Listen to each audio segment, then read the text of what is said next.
A good last day of May to you. On this last day of May, well, we're into a very cool scenario as well as a very wet one, and we'll get to that in a second. This has been the last 7 days here, and we've been talking, of course, about the tremendous rains that have been taking place across parts of Texas into Oklahoma, setting new records in many areas, Dallas, Houston, terrible flooding.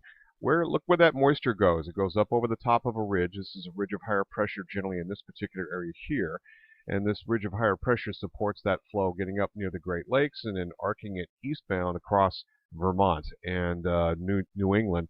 And the general area of the northeast United States is in for a pretty wet scenario, especially the northern sections here. But just wanted to show you here, there's a Bermuda high, and this is one of the controlling influences. This is sort of held in place by this upper level system that has been semi-permanent, and another area of higher pressure up to the north, and we're kind of caught in between these two weather systems. So taking a look at that, we have a couple very wet days here.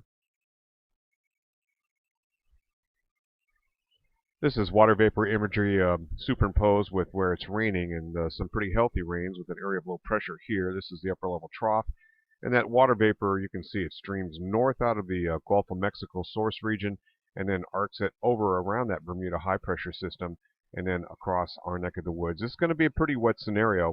As I mentioned, little to no utility threat really through next Friday, but we'll see kind of a chilly and rather heavy, moderate to heavy rainfall across our area, really starting tonight, Sunday night, into early Monday, and then the second disturbance will also work along that stalled frontal boundary for basically Monday night into early Tuesday. Fairly good project weather will return for a couple of days. That'll happen for the mid to late week period, basically Wednesday and Thursday. And then a frontal system will work on in, and it may have enough moisture to work with to produce some benign thunderstorm activity on Friday. And we'll also get a little bit into the tropical breakdown. Dampened down, but we do have some vulnerabilities here in parts of New England, and I'll expose that a little bit. Some of the best details are shown by precipitable water, and in this brown area, this is the drier air. And then, of course, much wetter conditions, very deep tropical moisture continues to go up the Gulf of Mexico and then swing back around. And a lot of it is due to these areas of higher pressure that set up occasionally near Bermuda, ridge back into the southeast United States, and continue to just keep that moisture flow going. Now, we're not seeing any thunderstorms associated with the rainfall. There could be a couple claps of thunder across parts of southern Vermont. You see the 7-day total accumulated precipitation totals here. Although this is getting into the area here. This is talking 2 inches, up around 3 inches in parts of Vermont here. So especially central and southern areas. And it looks like we're pretty much ground zero. So we have a stream of moisture coming in, and you can see this coming out of the Great Lakes. Again, this is the European model, modeled across northern New England for some heavier precipitation. This is valid at about 8 o'clock of Sunday evening. And then we got this slug of moisture working in during the overnight period. You can see that's up near 9/10, almost 1 inch total 6-hour period rainfall. So that's quite extensive. That moves on through. Things begin to dry out Monday afternoon. But it's very short-lived because the same frontal boundary will then lift northward again with a second disturbance. Doesn't appear to be as strong or as moisture-laden, but needless to say, it's going to be producing more in the way of rainfall. And these are some cool rainfalls. We're talking about temperatures basically held in the 40s and 50s. But by the time we get into what looks like Wednesday, we are setting a stage for things to dry out, good project weather. And that area of higher pressure lasts for a little while. But what I want to show you also is we're getting in toward Friday. This is where the models have a tendency to go a little bit more haywire because conditions. This is just 12 hours earlier. You can see a lot of changes here. And as we get into really toward Friday, it's looking like we're going to see a frontal boundary of some sort. But you can see there's a lot of changes going on. And then beyond that, it's just kind of a joke. Here's your 7-day forecast by the European model, usually very consistent, one of the most accurate models you can get. And you can see there's just, this is the 12 hours ago, and this is the European model this morning. So crazy stuff. We don't know if we're going to get this area of higher pressure. It's really discombobulated. Nobody knows. So this is the precipitation accumulation with the European model, and a little closer shot zoomed in on New England. And you can see in Vermont here, we're talking better than 2.5 inches in some locations by Tuesday morning at 8 o'clock in the morning, and then continuing that into Tuesday night, Wednesday. That first couple disturbances will have moved on through, and this looks like the amount we're going to see. If you again, the model's not being all that great. Just for kicks, we're going to take it out over time here, and you can see the amounts of precipitation are pretty extensive. And in some cases, we're talking about up around 5.5, 6 inches. Don't really buy this because this sort of longer range aspect is just not holding together as I just showed you. Switching to temperature, and you can see a massive cool down here across the northeast U.S., and it's very significant as temperatures again in the 40s and 50s over the next couple 3 days here.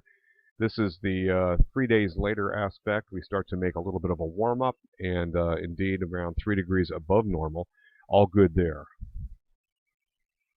This explains some of the temperature schematics here. This is centered again on Montpelier, but you can see as that cold front went through on early Sunday morning, the temperatures basically just level out, and we're talking about some pretty ugly kind of conditions. Gray, cold, 45 to 50. Temperatures on Monday get perhaps up around the 55-degree mark, but this is, again, centered on Montpelier. It's probably a little cooler to the north and a little bit warmer to the south, but overall, just a kind of an ugly stretch right into Tuesday night.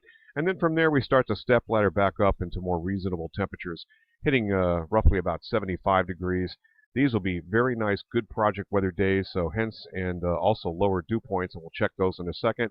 We get into Friday late in the week, we're looking at temperatures 75 to 80 degrees. So let's take a look, and we'll move this down and take a look at the dew point scenario here, and also wind. No real wind issues, so I'm not worried, but again, low dew points. No threats for any thunderstorms until roughly about Friday. Dew point temperatures do make a little bit of a climb as temperatures step ladder upward late in the week, but we're not looking at anything significant. It looks like benign set of thunderstorms approximately along about Friday. Would not trust the computer models much beyond that point. This is also a very quick look at the Atlantic hurricane season, which starts on the 1st of June, Monday. And what we're looking at is, I wanted to call your attention here to our sea surface temperature anomalies. And we're running above normal for this time of year. These are fairly cold temperatures, as they usually are when we start June. But we're a little bit ahead of schedule. So anything that might be homegrown, that is home brewed off the Florida coast, over the Gulf Stream, southeast of the Carolinas, this particular area here, we might be vulnerable to any kind of an East Coast northerly ride, and then maybe a tropical system potentially lasting a little bit longer, holding its strength a little bit. So here in, I think, coastal parts of the northeast U.S., we are a little bit more vulnerable, and that's due to these sea surface temperatures, at least how they are right now. Whether they stay that way or begin to get dampened down is anybody's guess at this point. And the other issue is this gives you the kind of schematic. We peak in hurricane season roughly about the 10th of September. In June, typically, we don't see a whole lot going on. It's very, very limited. But what I could show you here is also the typical this time of year. Most of our hurricanes are Gulf of Mexico oriented and basically along the eastern seaboard. So again, we are vulnerable in June, but we're not anticipating a whole lot in the way of hurricanes. Largely, that is dampened down by the influences of a gaining, slowly increasing, what I would call a weak to moderate El Nino. Some indications are that it's going to be a moderate to strong El Nino as we get toward the winter time, but it'll probably be a very slow ramp up through the summer. That's it from here. Roger Hill, Wuthering Heights Consulting.